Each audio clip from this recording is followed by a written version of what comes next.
Olá, seja bem-vindo, seja bem-vinda a mais um LBCA Cast, o seu encontro com direito, café e negócios, e hoje muita tecnologia. Eu tenho a alegria de ter aqui comigo um amigo, um sócio de longa data, Fábio Rivelli, advogado, mestre, doutorando, advogado premiado pelas principais publicações do Brasil, para falar sobre o que há de mais moderno em inteligência artificial. Fábio, seja bem-vindo ao LBCA Cast. Muito obrigado, é um prazer estar aqui com você. Pessoal, os temas de hoje, eles percorrem uma grande espinha que é a inteligência artificial. E a gente vai falar, Fábio, do trabalho incrível que a LBCA tem feito, a área que você já lidera há alguns anos, que se chamava de Legal Box, e hoje a gente fala de soluções de tecnologia. Mas antes da gente começar a se aprofundar, conta um pouco, brevemente, dessa sua história na LBCA de mais de 20 anos. Bom, é uma oportunidade, né? Contar essa história é muito interessante, acompanhar o crescimento do escritório ao longo desses anos, um escritório muito sólido, que sempre cresceu, sempre esteve... É muito interessante já pegar o gancho do que a gente vai falar hoje, que é a tecnologia, a inovação, porque a inovação não necessariamente envolve inteligência artificial, hoje envolve. Mas nós, dentro do escritório, sempre tivemos esse viés de tecnologia e de inovação. Com o nosso sistema próprio sendo desenvolvido há quase 20 anos atrás, inovação não necessariamente precisa, como eu disse, ter a tecnologia. A roda foi uma inovação, o fogo também foi, né? Mas o paperless mentality, que nós lá muitos anos atrás falávamos de nuvem, sendo que era uma época que as pessoas, a gente contextualizando a época 2005, falar de nuvem era uma coisa meio, mesma coisa que falar do fax, né? Era uma coisa nova. Hoje em dia, nas integrações que nós fazemos, quando eu mostro a foto de um fax, o pessoal não sabe o que é, mas naquela época era uma novidade. Então, essa pegada da inovação sempre esteve muito presente. Então, o escritório full service, que atende todas as áreas do direito, em todos os momentos, em todos os setores, pensou nisso. Desenvolvendo um departamento de logística, já lá pioneiramente, há muitos anos atrás, quando ninguém falava disso, né? Entrando no mundo dos casos de volume, o Código de Defesa do Consumidor era novo. Então, como é que a gente vai organizar? Qual vai ser a metodologia de trabalho? Então, os engenheiros de produção entrando no escritório, fazendo o mapeamento dos fluxos, né? É muita inovação em 20 anos. É muita inovação, né? Coisas que nós assistimos hoje, nós percebemos muitas... O mercado, na verdade, percebeu isso, né? E muita gente aplica o que a gente criou lá atrás. E é muito interessante. E hoje... Não, é recente, né? O LLM, a tecnologia que pegou todo mundo, né? Costumeiramente chamada de GPT, mas não é só o GPT, né? Mas é o LLM. 2 anos e pouquinho já presentes aí. A gente está com muitos projetos. A área que hoje eu estou liderando chamava-se Legal Box, hoje é Legal Innovation. É uma área que foi fundada por você em 2015, né? É isso. E foi um prazer assumir a liderança dessa área, e hoje ela tem uma estrutura bem legal, com vários projetos, e inclusive profissionais do direito. Ótimo. Formados em tecnologia. Então, tem uma mestranda em engenharia de dados dentro da equipe, tem um analista de dados. Eu fico mais na parte dos MVPs, que a gente pode falar daqui a pouco. E, Fábio, para quem está conhecendo agora, né, o Fábio, a LBCA e essa área, explica qual que é a diferença dessa área para uma área de contencioso, para uma área de consultivo. O que ela faz e o que ela não faz, para que fique claro para quem está conhecendo agora a área de Legal Box ou a área de Legal Innovations. Boa pergunta. A área de Legal Innovation, ela não é uma área de Legal Ops. Isso tem que ficar claro. A área de Legal Ops existe, ela é brilhante, ela está dentro do escritório também. Tem o Sandbox, tem o Legal Ops, então tem várias áreas internas que fazem o desenvolvimento de outros serviços, porque nós temos um TI próprio, com 2 diretores, um de inovação e um de infraestrutura, cuidando do sistema, do novo sistema e tudo mais. Apartado tem a área de Legal Innovation. Tudo que não é consultivo e contencioso fica com a gente. Mas necessariamente são serviços jurídicos. É um pouco diferente.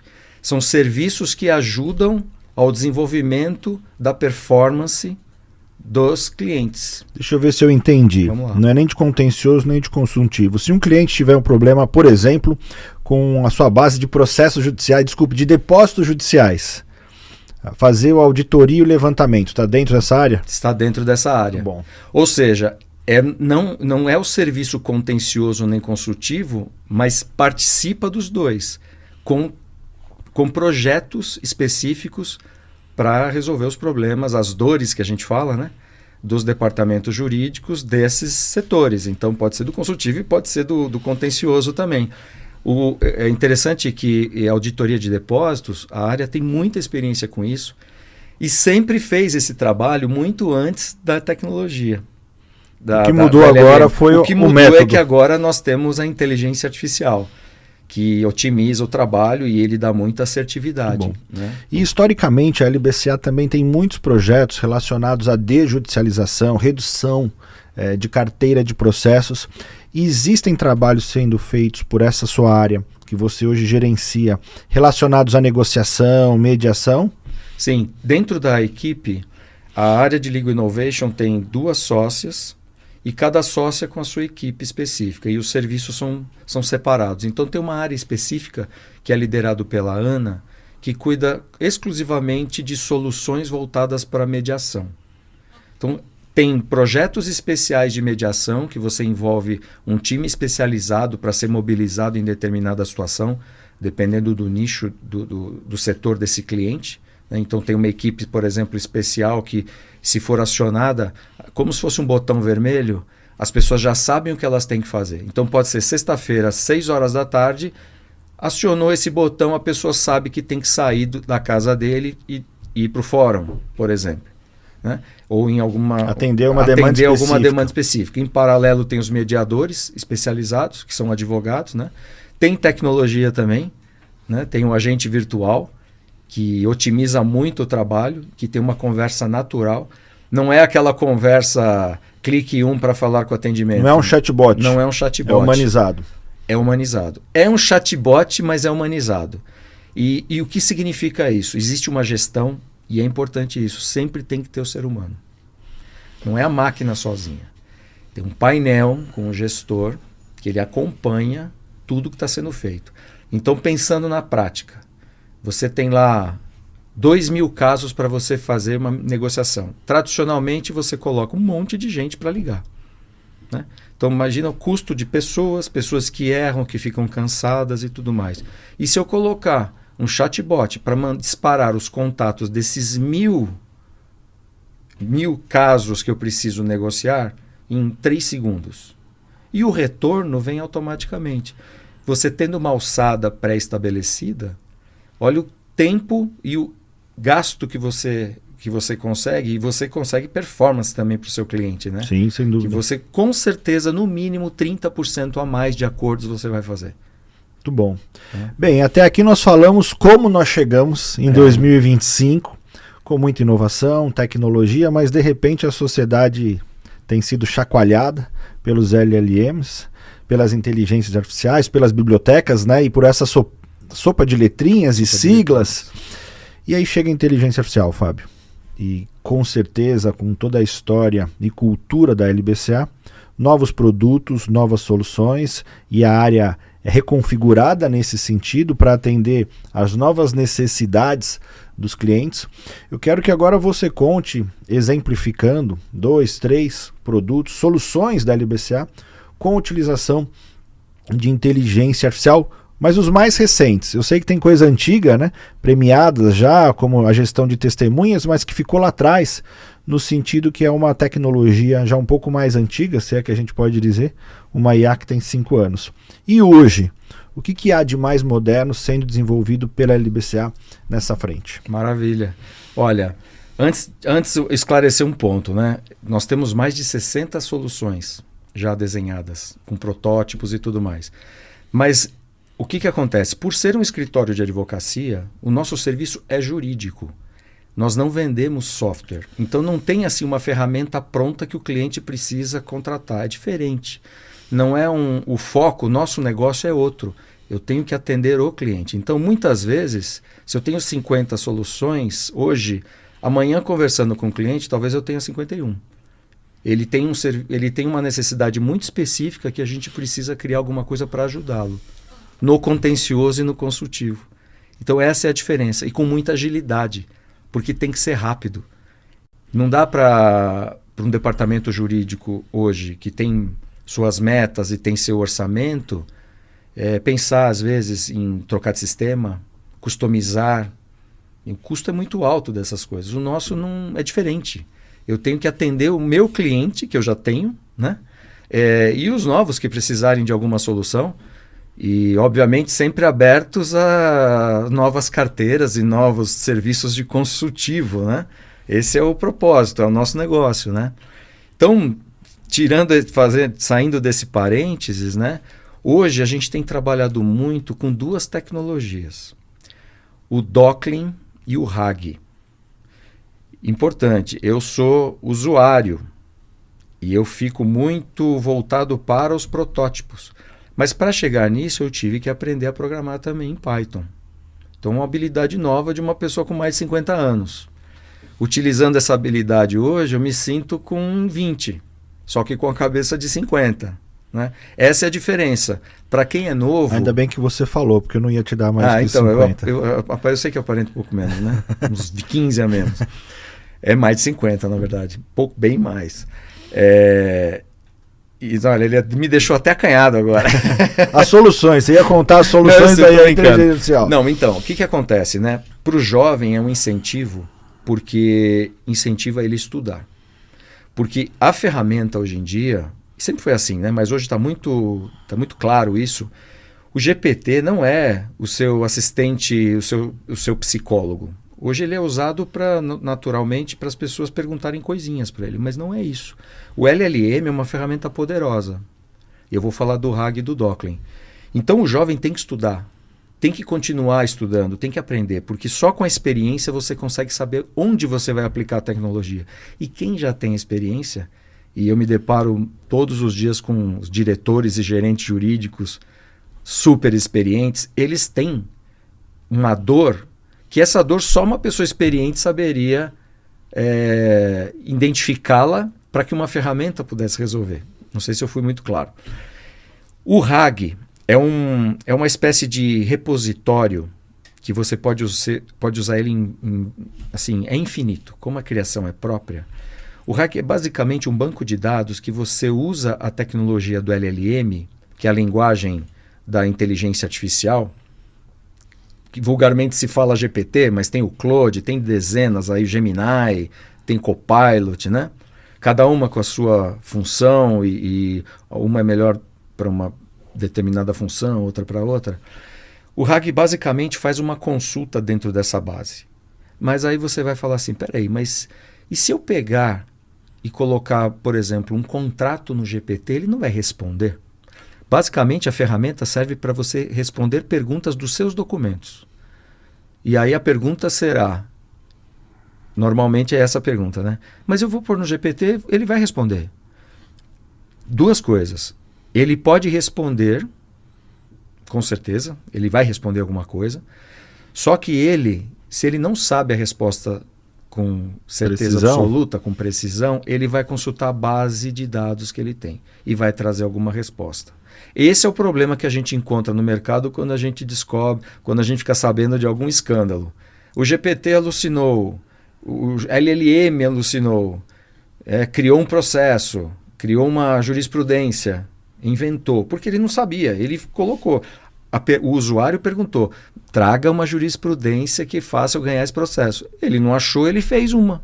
Ele construiu os modelos matemáticos. Esse é o primeiro problema. O segundo, o LLM, quando você joga uma informação, e isso é importante, que é uma coisa que no escritório, já há um tempo atrás, nós criamos, acho que foi o primeiro no Brasil, termos de conduta de LLM. Entrando no site do escritório, você tem lá a política de proteção de dados e tem lá a política de uso de LLM. Que também é uma... Eu estou dando uma volta aqui, mas para chegar na tecnologia. É importantíssimo saber usar. Então não dá mais para negar, assim, falar, olha, você não pode usar no seu trabalho. A pessoa vai chegar em casa e vai usar. O aluno da faculdade vai chegar e vai usar. O negócio é ensinar. Então, o que acontece? Quando você joga o documento no LLM, seja qual for, você joga para o mercado. E a informação sigilosa pode vazar. Né? É um risco muito grande. Nenhum departamento de segurança de uma empresa vai aceitar um negócio desse. O RAG, ele tem uma metodologia, obviamente, com toda a técnica e segurança que nós temos, né? A credibilidade, né? Do nosso trabalho. Ele faz uma consulta interna. Então, esses documentos eles não vão para o público, para a base geral. Então, basicamente, imagine você numa situação que você trabalha numa área regulatória e que você tem centenas de normativas e de documentos que você precisa consultar no seu dia a dia, que tomam tempo do seu advogado. A gente está falando só de tempo agora, não estou falando nem de outras questões, né? Imagina, 4 horas fazendo uma consulta em centenas de documentos, muitas vezes você pode esquecer o documento que você queria consultar, né? Se a pessoa estiver trabalhando, entra uma reunião, entra outra, ele passa, fica horas ali, não acha informação. E se eu tivesse uma ferramenta que eu pudesse fazer uma pergunta para essa base de dados e ela me respondesse com 100% de certeza, dizendo a fonte. O advogado ganha um tempo, assim, 70%, 80% de produtividade. Então, o advogado passa a gastar o tempo dele, a advogada, a gastar o tempo com o que realmente é necessário e não fazendo consulta. Então, o RAG é isso. Ele é uma tecnologia fechada que você usa uma ponte, que a gente chama de API, com uma tecnologia externa. Basicamente é isso. O Docklin, ele é um pouco diferente. O RAG você faz pergunta, a pergunta em linguagem natural. Então, você pode fazer qualquer pergunta para a sua base de dados. Ou seja, eu também uso os prompts. Usa prompt. Tem um meta-prompt muito grande por trás da ferramenta. Porque ele é específico do seu negócio, da sua área. Ah, mas eu poderia pegar o que você já tem pronto e colocar, ao invés do regulatório, eu posso colocar outros tipos de documento? É isso. Ele é aberto. Nós já fizemos módulos para proteção de dados, consultivo, agora para o regulatório, tem vários. Mas tem que ser muito bem elaborado o prompt para que essa ferramenta seja assertiva. Não é só o banco de dados. Então tem uma estrutura de container que a gente fala, tem toda a indexação dos documentos e é infinito.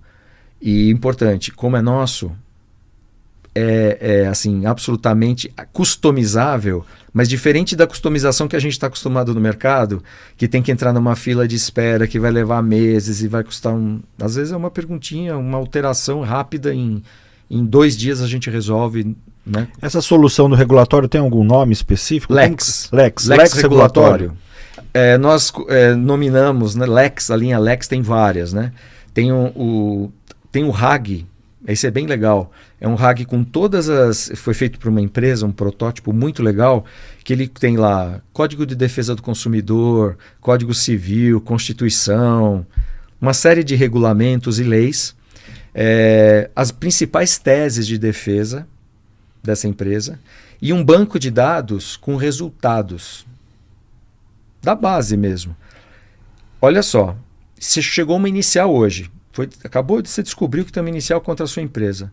E se eu fizer do mesmo jeito que eu falei lá inicialmente, né, usando esse RAG, essa base, eu posso subir essa inicial dentro desse sistema que é muito simples e rápido, intuitivo, e ele identifica para mim qual é a tese que encaixa melhor na defesa desse caso. E foi exatamente isso que nós fizemos. Qual é a melhor... Aí você faz em pergunta natural, né? Linguagem natural. Qual é a melhor tese de defesa para combater este caso? A tese é esta aqui. E você vai conferir, e realmente porque ela está na base. Foi treinado. Aquela melhor tese, muito bom. A mais completa. Eu estou com uma dúvida em relação ao artigo tal do Código de Civil. Ele pode responder. Coisa simples. O Docklin, ele não tem a linguagem natural, mas ele tem uma metodologia muito parecida com base de dados. E esse entra num ponto muito sensível das empresas. Por exemplo, o contingenciamento. Né? Está sendo desenvolvido um protótipo fantástico. Opa, então precisamos interromper aqui, porque agora Fábio Rivelli vai falar sobre o mais novo produto, a mais nova solução da LBCA, recentemente lançada, com base, acredito, Fábio, que em muitos pedidos, demandas dos clientes, uma solução específica para contingência e provisionamento. É isso? É isso. Então, olha, prestem atenção, salvem esse vídeo, porque com certeza essa solução vai impactar, principalmente os clientes que ali têm umas dezenas, centenas ou milhares de processos para constantemente fazer a provisão e o contingenciamento. Vai lá, Fabio, explica para a gente como é que funciona. Dentro da tecnologia do Docklin, você não tem a API. Então, é muito fechado dentro da sua base de dados. Então, imagina que você pode ser usado para qualquer finalidade. Ele faz a leitura de Word, Excel, enfim. Mas qual que é o produto, né? O Lex Contingenciamento? Nós acreditamos que seja o grande lançamento agora do segundo semestre. A dificuldade, a grande dor que a gente tem encontrado dentro das empresas é a elaboração do contingenciamento. Isso não é novo, né?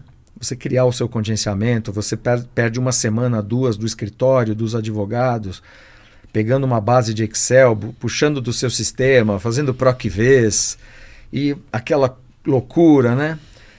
E se a gente criasse um sistema que eu pego a sua base de dados e ele faz o contingenciamento em 3 segundos? Obviamente que tem que ter uma revisão humana, né? Mas 8 horas de trabalho, uma semana de trabalho em poucos segundos, esse é o primeiro ponto. O Lex contingenciamento, ele recebendo a base, você simplesmente carrega a sua base de dados que você já tem. Obviamente, quando a gente tem... A base de processos. Então, a matéria-prima é uma base de processos judiciais da empresa. E aí ele começa. Exato. E ponto, né? Quando é o nosso sistema, o Legal Box, é diferente, porque daí isso já está dentro do sistema. Estou falando para aquele cliente que tem um sistema próprio, ele tem um sistema de mercado e ele tem essa dificuldade mensal de elaborar esse documento, essa documentação, né? Simplesmente ele baixa essa base, carrega no Lex contingenciamento e ele faz com o algoritmo e com toda a tecnologia, ele faz exatamente o que aquele usuário faria em uma semana. Mas eu tenho certeza, Fábio, que tem alguém que está nos assistindo ou nos ouvindo e está falando assim, mas eu tenho as minhas regras próprias para o contingenciamento. Uma única ferramenta atende a todos os clientes? Como é que funciona essa diferença, cliente por cliente, segmento, fases de processo, regras? Como que o Lex Contingenciamento identifica isso e contorna essas diferenças de cada empresa? Como eu falei no começo, como é nossa ferramenta, é só ele passar as regras dele. Se ele consegue fazer isso no Excel, o algoritmo vai fazer. Né? Essa é a primeira parte.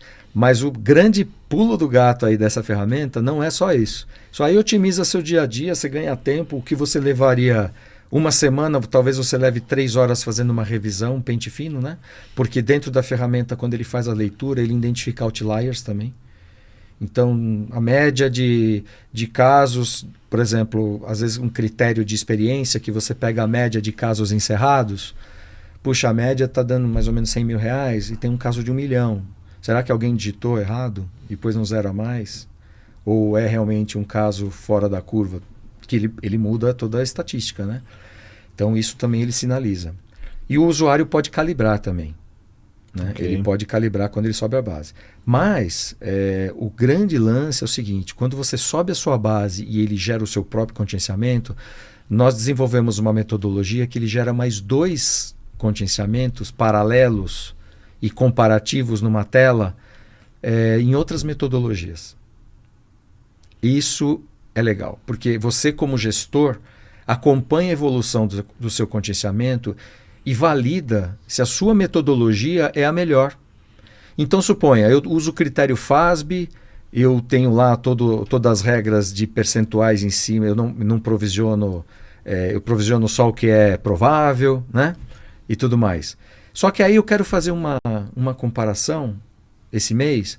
Se eu usasse o método de experiência, casos encerrados nos últimos 6 meses, acordo, condenação, vitória, e fazer com essa sua base.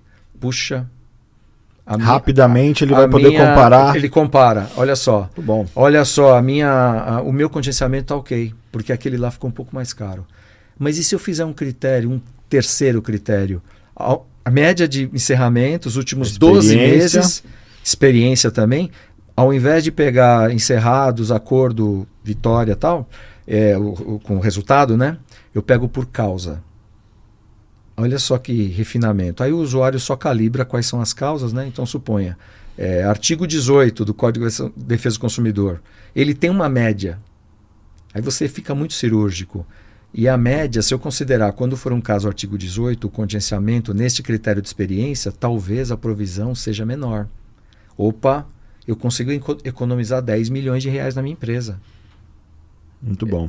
É uma metodologia para ser validada com a controladoria e tudo mais, mas é uma ferramenta de gestão e é uma ferramenta que otimiza muito o dia a dia dos departamentos jurídicos, né? E dos escritórios também, né? Nós aqui, Fábio Rivelli, falamos de duas soluções. Falamos do regulatório, falamos do contingenciamento, e o Fábio comentou que tem nada mais nada menos do que 60 soluções envolvendo inteligência artificial e, claro, sempre com a participação, com a supervisão humana. Mas você rapidamente, porque o nosso tempo voa, falou para os mais jovens. Fábio, aqui no LBCA Cast, a gente sempre termina com a sugestão, a dica, a orientação de alguém mais experiente para os mais jovens, né? Você que continua na vida acadêmica, tem também uma coluna em que dividimos, né, nos portais jurídicos. Para a gente encerrar, Fábio, traga, com base na sua experiência, qual seria o seu conselho ou os conselhos para aquele jovem advogado chegando agora no mercado jurídico, cheio de dúvidas, incertezas, sonhos.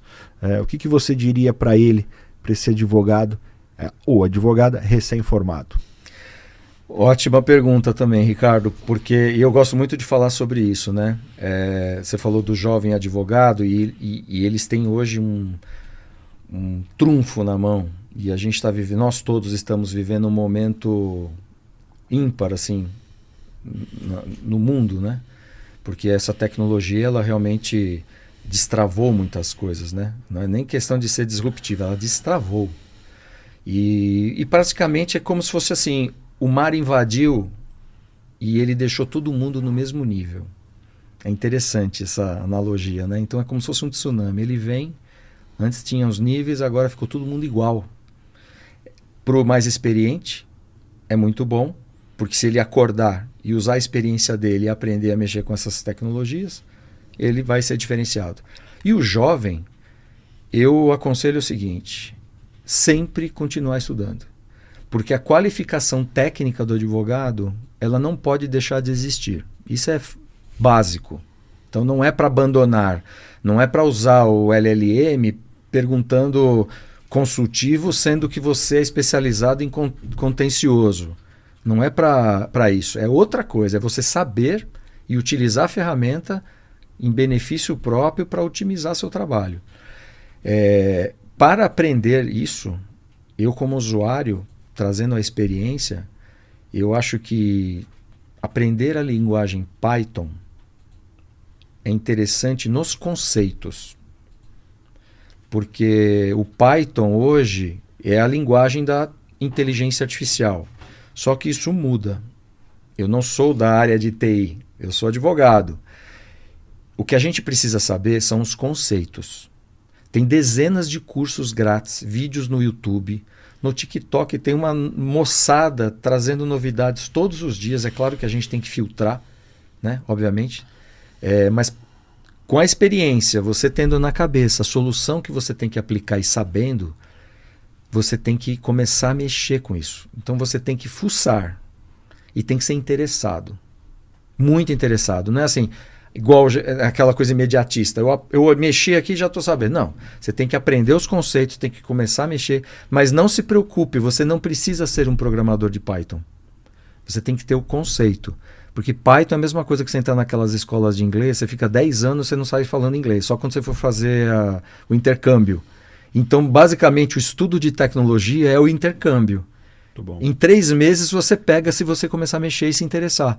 Então tem que realmente entrar nas ferramentas e buscar entender como elas funcionam e tentar aplicar soluções do seu dia a dia para tentar resolver. Às vezes o intraempreendedorismo, às vezes não, ele é muito importante. Eu não sou da área comercial, eu fico no consultivo, eu acabei de me formar. Começa a mexer com isso. E se você criar uma ferramenta para ajudar o seu dia a dia no seu trabalho, você pode ganhar um prêmio na sua empresa, mas você vai ser muito assertivo no que você está fazendo, né? Tem que ter responsabilidade e ajudar, né? Muito bom. É isso. Essas são as dicas de Fábio Rivelli para você, advogado, advogada recém-formado, aqui no LBCA Cast. Eu agradeço a sua participação, curta, compartilhe esse conteúdo. Obrigado, Fábio. Muito obrigado. E que você encaminhe esse conteúdo para que mais advogados possam conhecer. E você, que é executivo jurídico de uma organização da área de Legal Ops, faça contato com o Fábio Rivelli e conheça ainda mais essas 2 soluções e muitas outras em que a LBCA pode te ajudar. Obrigado e até o próximo vídeo. Até mais.